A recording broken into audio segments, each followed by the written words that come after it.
News Talk 94.5, WPTI. 96.7 FM, WTOB. You're listening to the Wealth Guardian Show with Doug, Brice, and Garrett, helping you retire the job and keep the paycheck. In the studio this morning, you've got Brice Payne and Garrett Ray, and today we are talking about how high-income earners are clueless about credit scores. Good morning, Brice. How you doing? Memorable Memorial Day weekend to you, Garrett. I'm fine. How are you? Doing well. So, as always, Brice, we always want to begin our radio show with a little question about ourselves. And the question I have for us today is relatively simple. What is the longest trip you've ever taken? Could be for business, could be for pleasure. For business or pleasure, then the longest, I don't know if it was really a trip, but I was living in Mexico for a month during January. This was probably back in '89, working on a Habitat for Humanity project alongside the Jimmy Carter project out there, part of the Jimmy Carter project. So I was living in a church that allowed us to live there. It was a group of about 6 of us while we were staying there. I don't know. Do we consider that a year? I think counts. Does it? Yeah. So a month long. That's probably the longest time that I've been away from wherever I was living, I guess you'd say. Okay. Yeah, a little volunteer work. Yeah, you kind of took the question a little bit different spin than I did. I was talking about like the longest duration trip. And for me, it was when I received orders in the Navy to Okinawa. And that flight alone from, I believe it was LAX to Tokyo was 17 hours. That was a long flight. Oh, I see what you're asking. Okay. Yeah, maybe my trip down to the Galapagos was probably the longest that I've been on flights, which wasn't across the other side of the world, but it was still Southern Hemisphere. Still a little bit of a jaunt there. Yep. Okay. Hey, why don't you, Garrett, lead us off on our Memorial Day weekend Wealth Guardian Service salute here? Absolutely. Just like we do each and every week, we do want to honor our men and women in uniform. Whether you are serving in the military or you one of our community first responders, thank you very much for everything that you do. We do know that that job is very difficult indeed, takes you away from your loved ones when you least want to go. And our hearts and our thoughts are with you. And thank you very much to the families that support those uniformed service members and first responders. Appreciate it. And Garrett, thank you for your service as well. And Doug, for your service. And anybody else out there. All right, so let's go ahead and jump into this topic. This is one that's a little bit, Garrett, you and I were talking before we started here about this subject, credit scores. And I want to focus a little bit on how they're calculated because there's some misconceptions out there. And I'll be completely frank. I am a little bit obsessive about my credit score, have been for a couple of decades now, because when I went through a divorce about 28 years ago. My credit score took a hit at that point, and it took a number of years for it to get back to a decent level. So ever since that, I've been kind of watch over it like a hawk and check in on it more often than most people do. So just this potential for a topic came up, and I thought, yes, let's go ahead and talk about this. Of course, this is a subject near and dear to Dave Ramsey's heart, but why should he get to have all the fun? Let's go ahead and intrude on his territory just a little bit here today. And so let's start with the basics. What exactly is a credit score? Why does it matter? So it's a number that you have that shows how creditworthy you are to lenders. That's basically what as a nation, Garrett, our credit score just went down by Moody's. And so that's kind of the same thing is how much of a risk is a lender taking by lending you money? And the lower credit score you have, either the tougher it's going to be for any bank or lender to say, yes, we'll lend you, we'll extend some credit to you. Or if they do, they're going to charge you a higher interest rate because they need to make more money off of you because they are taking a higher risk with you. Just like bonds, if it's if a company or a municipality or a country, they're issuing the bond, you're basically lending them money. That's what a bond breaks down to be. And if you don't have a great credit rating as a municipality or a company, well, you've got to pay a higher interest rate to your to the people who are lending you the money. Right. And it's the same thing with us. We all have an individual credit score that you want to make sure is having a healthy number there. And so we're going to talk a little bit about what are the factors that would go into having you have a good credit score. And I know from talking to people over the years that there are some misconceptions that go on in there about how your credit score is calculated and what you would want to do to have a good credit score. Okay. So what's the first one we've got on our list here, Garrett? So essentially what it's asking is, how is a credit score actually calculated, and what are some of the things that make the biggest difference? So the biggest one, the one that has the largest percentage, there's different things that factor in here, is your payment history. That's an easy one for us to understand, and we all get that if you've missed a payment or missed a number of payments, boom, your credit score is going to drop. And that's probably the biggest thing that's going to have it drop is missing your payments. And that's actually 35% of your score. So Clearly you want to pay your bills online. And if you have less than 90% of your payments paid on time, that needs work. And that's going to be huge. So you want to have 98% of your credits of your scores paid on time. Okay. So that's gives you 98%. Okay. That's fair. 99%. So you've made 99 out of 100 payments, but you missed one. They consider that good. Out of 100 payments, the last 100 that you've made, if 100 of them have been made, that's what they consider excellent. And that's what will get you that the best score possible on that 35%. Of your score. So your payment history is 35%, and then it has percentages of payments made on time. On time. Help basically derive that 35% of your score. You got it. Exactly. 97% again. If you've made 97% of your payments, that sounds great to a lot of people. Oh, I made 97% of my payments over the last 100 payments. That's a great score and on a test in class. It is not a great score when it comes to having a good credit score. And that what they look at is, my goodness, this person has missed 3 payments out of the last 100. Right. Not a great look for you if you're trying to have a good credit score, believe it or not. So they want to see you having 98%, 99%, or 100%. So really do your due diligence on paying all your payments on time. And that's going to be the first one that is truly going to help.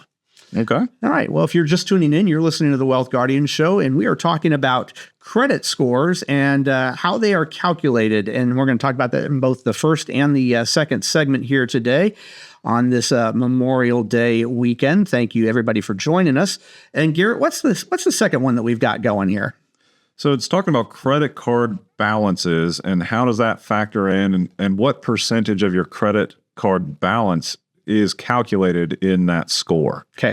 So this is the one where a lot of people have some misconceptions.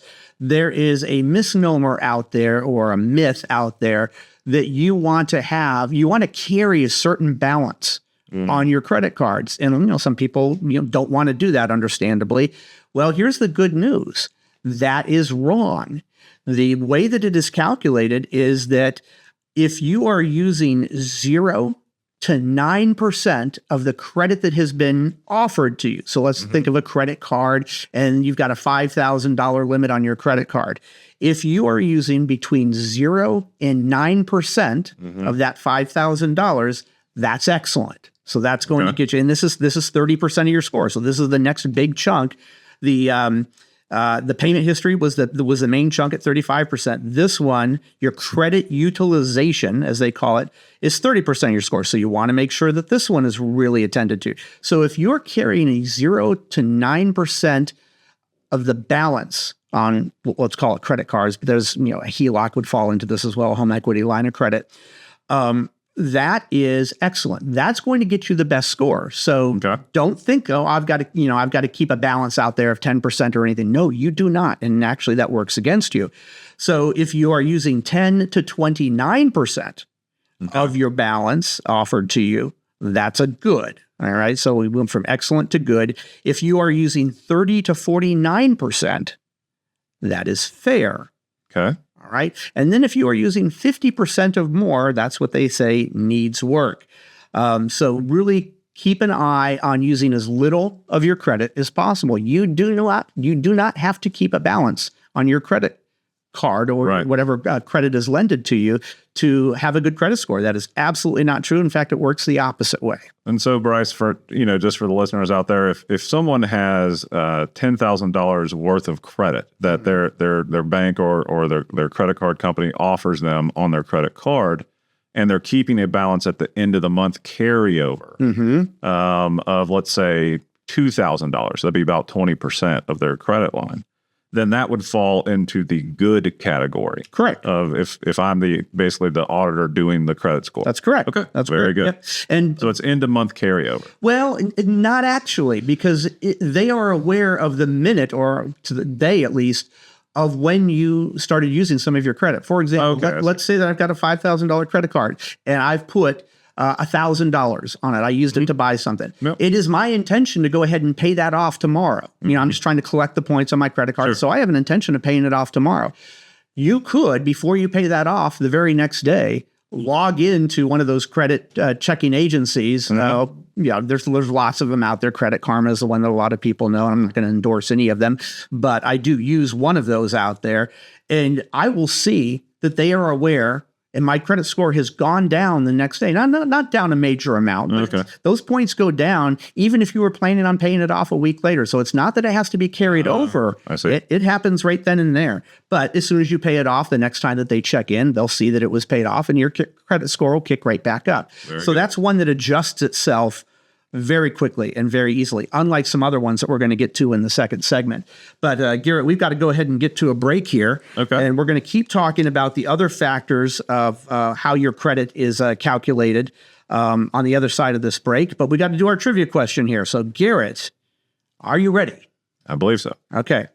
In recognition for Memorial Day, when the flag is flown at half staff, my question is this: how is a flag raised to half staff and why? Okay. All right. Well, stick around for the answer to that trivia question to see if we stumped Garrett on the other side of this break. This is Brice Payne. With me is Garrett Ray. The show's The Wealth Guardians, helping you retire the job and keep the paycheck. And this is News Talk 94.5 WPTI. And this is 96.7 FM WTOB. News Talk 94.5 WPTI. 96.7 FM WTOB. Welcome back to the Wealth Guardian Show, where we continue to help you retire the job and keep the paycheck. I'm Brice Payne in the Wealth Guardian studio, along with Garrett Ray this morning. And in this second segment, we're going to continue our discussion on credit scores, how they are calculated and what they mean to you. Now, before we answer the trivia question for this Memorial Day weekend that we left you hanging with, I want to ask you this. Are you planning to retire? Okay, great. Probably the answer was yes, if you haven't already. Have you yet met with a retirement income certified professional who is also a fiduciary? If you have not, then here is your official invitation to take us up on a complimentary review of your current financial situation. As certified retirement planning specialists, we're going to put together a customized written plan with strategies for portfolio allocation, income distribution, Social Security filing, and tax efficiency, with the additional benefit of often reducing both the risk and the fees of your current plan. So if you have put aside at least $400,000 and you want to take us up on this no-cost and no-obligation review, give us a call at 336-391-3409 or go to thewealthguardians.com. That's 336-391-3409 or thewealthguardians.com. Let us show you in black and white how to retire the job and keep the paycheck. Okay, so let's get to this trivia question. In honor of Memorial Day, in recognition of it, Garrett, when the flag is flown at half-staff, as it is on Memorial Day, how is a flag raised to half-staff? Okay. You and I both attended military school. Yeah, so I should remember more of this. So the flag is always raised completely up to the top. There you go. And then it is lowered to half-staff after reaching the top. There you go. Exactly. So a lot of people will think it is just raised to half staff. No, Yep. it goes a step further than that, is raised, as you just said, all the way to the top and then lowered back down to half staff. And then when they are taking it down for the end of the day, it goes all the way back up to the top the way back and down. then back down. Yep. But here's something I didn't know about the flag being raised to half staff on Memorial Day. So this isn't always the case, but on Memorial Day, did you know this? That it only is flown, the Stars and Stripes are only flown at half staff from sunrise to noon. And then from noon to sunset, it is raised at full staff. I did not know that. And for the life of me, I'm thinking back to my military school days when we would meet for in line for lunch. I don't recall them doing the extra step and raising it to half staff at that point. Does that sound familiar to you? Now that you say it, it does sound familiar, but I don't recall ever seeing it as well either. Yeah, maybe it wasn't part of a routine. They just went out there, the color guard just went out there privately and did it. Yeah. But I don't remember it being part of our formations. No. Well, anyway, there you go. Garrett got the trivia question. And of course, Memorial Day was first recognized for our fallen soldiers of the Civil War. So it has been one of the longer federal holidays that we have had out there. All right. Well, good job to Garrett for getting that, and to anybody else out there who got it. It's probably because you were in the military as well. But there we go. All right. So let's continue talking here, Garrett, about credit scores. So in the first segment, we talked a little bit about, we're talking about how your credit score is calculated and, of course, what it means to have a good credit score or a bad credit score. So we talked about that the largest chunk of how your credit score is calculated is the payment history. We all get that, right? You miss some payments, that's going to have a big impact on your credit score. So that's 35% of your score. The next 30%, so these two together would total 65%, is your credit utilization and how much of your credit that is extended to you are you using. That's the one that has a lot of people misunderstanding that and think that, oh, if I use 50% of my credit, that's good. That's what they want to see. Now, actually, that's not true. They want to see you use as little as possible. So keep that in mind. The less that you use, the better. Okay. But that does mean that you still want to have credit issued to you. Right. So you don't want to say, well, then I'm just not going to have any credit cards and I won't use any of it. No, you actually want to have as much credit extended to you as possible and then use as little percentage-wise of that is extended to you. Does that make sense? Yeah. Oh, yeah, absolutely. All right. Now we're kind of getting into the final category here. A mix of different things. So this is going to make up the remaining 35%. And so we've got credit history. Yeah, credit history length and credit mix. Right. And those combination of two things equal 35% of your total score. Now, this I do remember, Brice, when I was a very young junior officer in the Navy. I remember my operations officer, telling me about this, and he was like, you got to get a credit card just to establish history. Exactly. And he's like, you can be smart, you can limit yourself. He's like, only have $1,000 balance. Tell them to start you with that, but at least you can go get a TV or something and then pay it off. But just the length of having credit history, that does add up over time and improves your overall credit score. I did not realize that is part of the 35% calculation, which is interesting. Yeah. But tell us a little bit about the history. It's part of the remaining. Yeah. So this is a smaller factor in here. It's the first two that we did had a high impact. Now we're talking about middle impacts on your credit score. Okay. So, so if you only got one credit card and it is less than 4 years old, that means your total history of credit has only existed for 4 years. Right. All right. So a 0 to 4 year credit history means that you need work. Yeah. So let's say that you had two credit cards. One has been issued to you for 10 years and the other one you just got. Well, 2 divided by the total of 10 years is 5. So now your average credit history is 5 years. That's not bad. That's a fair. 5 to 6 is a fair. 7 to 8 years is good. And 9+ years is excellent. What this means is, if you've got, every time that you get a new credit card, like you're in line for TJ Maxx or something, and they say, hey, would you like to have the TJ Maxx credit card? And you say, sure, yeah, I'll go ahead and take that, get some discount. They're going to give you a discount on that. Think about it, because now you've added another line of credit to you, which in itself isn't bad, but now that is a 0. It's not even a 1. You haven't even had that one for 1 year. That's going to lower your overall years. Right. Your whole credit history. Right. So you want to make sure that that's staying as close to 9 or above as possible. Okay. So really be cautious if you're thinking, well, I don't need all these credit cards. Let me dump this oldest one that I never use anymore. Be careful about that, because if that one's been around for 10 years, that's playing a good shot. That's keeping your overall credit up there. Yeah. So again, let's say that you've got the other one and you've only had it for a year and you think, yeah, I'm going to get rid of that one that I've had for 10 years. Well, if you've got one for 1 year and one for 10 years, that means that your total history is what, 5.5 years, right? Yeah. And you drop the one that you've had for 10 years. Now what's your credit history? Yeah, just the one. One and a half years.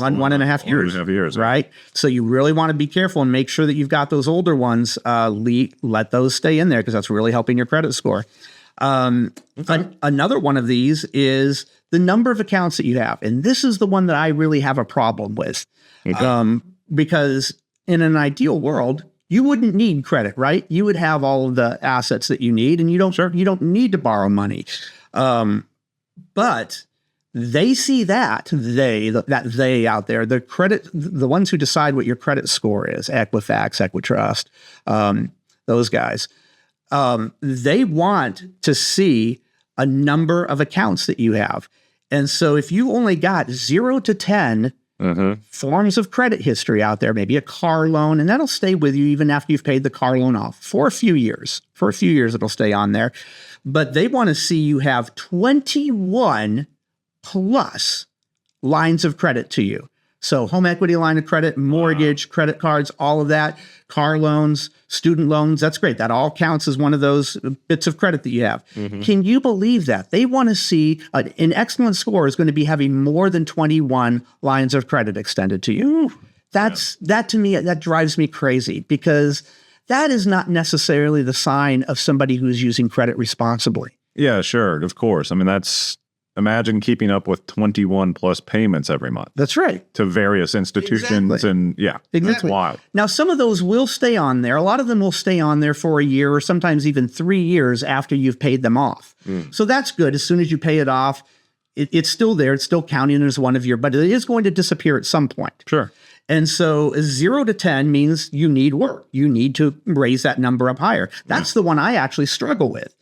I barely have 10 lines of credit extended to me. Yeah. But I've gotten it to the fair mark where it's between 11 and 20.